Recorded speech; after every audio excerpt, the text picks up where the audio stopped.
Hello, we're Team 22080, and we have designed a unit process to treat Arizona wastewater for PFAS removal. I'm Mackenzie Money. I'm Corey Bluebong. I'm Paul Wright. And I'm Chet Dwyer. Our design implements an addition to be built onto the tertiary section of an existing wastewater treatment plant. An array of granular activated carbon, or GAC, absorption columns are used to remove PFAS from influent wastewater. Our process was designed to remove PFAS to the EPA advised 70 parts per trillion. Our process design was based off the Agua Nueve wastewater treatment plant, and we used the influent flow rate and the secondary influent characteristics to model our flow. So we used our 35 million gallons per day to model our influent flow rate, and we used 6 milligrams per liter to model our organic matter in the secondary effluent, feeding into our tertiary process. PFAS are per or polyfluorinated alpha substances. They're representative of a group of more than 5,000 anthropogenic compounds. To the right of the screen are two of the most famous PFAS compounds. PFOA is perfluorooxanoic acid, and PFOS is perfluorooctane sulfonate. PFAS are used in a wide variety of consumer goods and industry activities due to their favorable chemistry. They are thermodynamically and chemically stable, meaning they are resistant to degradation, and they are hydrophobic, hydrophilic, and oleophobic. The chemical characteristics of PFAS compounds make them resistant to biodegradation and bioconcentrated in our environment and in humans.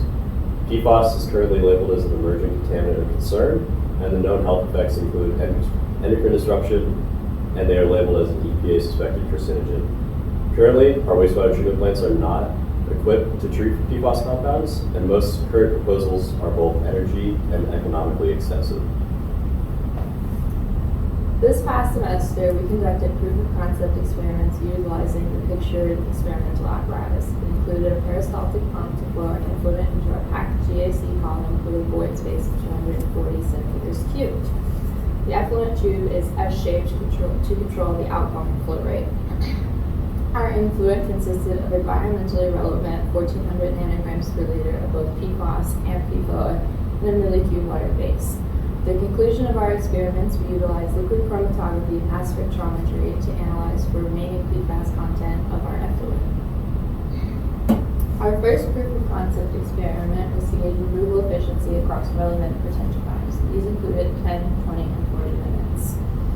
We calculated the necessary flow rate based on GAC void space. Triplicates of each retention time were collected for error analysis. As you can see from the table at the right, the difference across the retention times is essentially negligible, allowing us to move forward with a 10-minute retention time in our design.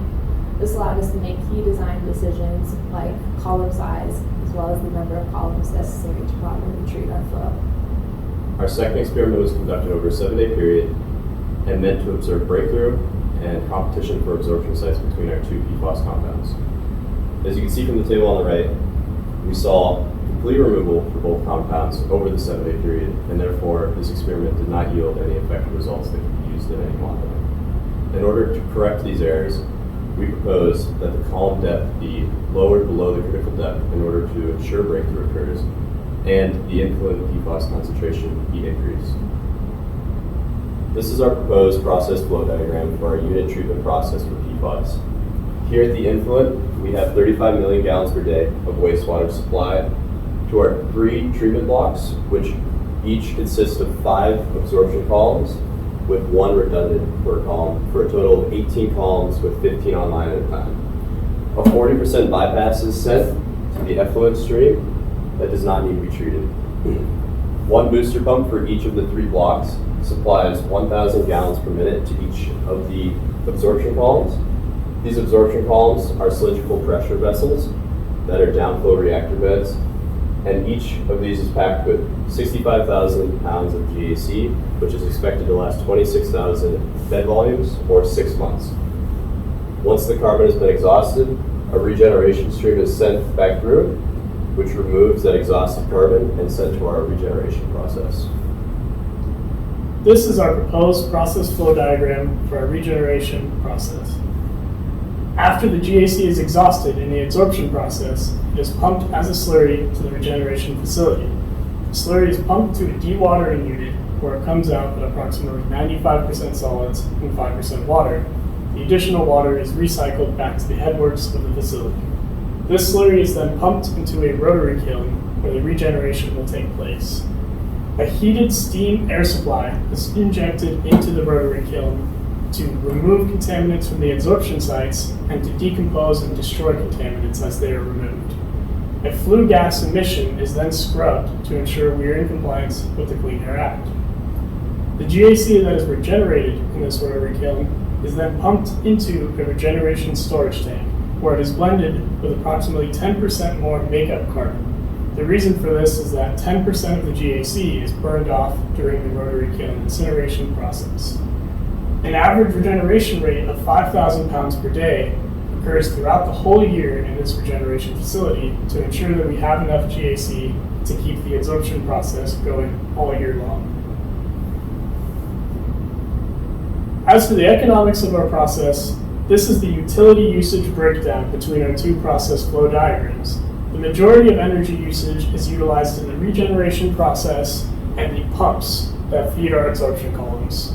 The total energy usage is around 6,000 megawatt hours per year, which leads to a cost of around $850,000 per year.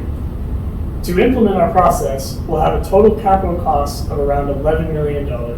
Our operation and maintenance costs come out to around $2.5 million per year.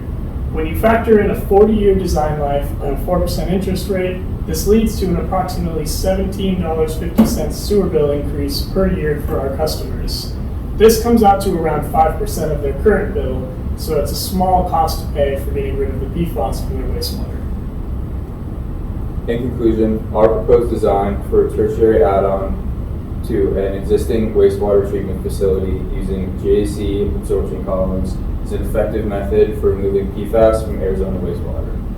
We were able to experimentally verify our process's effectiveness, and the 5% increase in customer sewer bills per year is a reasonable cost increase for this service. Thank you for watching our presentation. If you'd like to learn more, come see us at Design Day.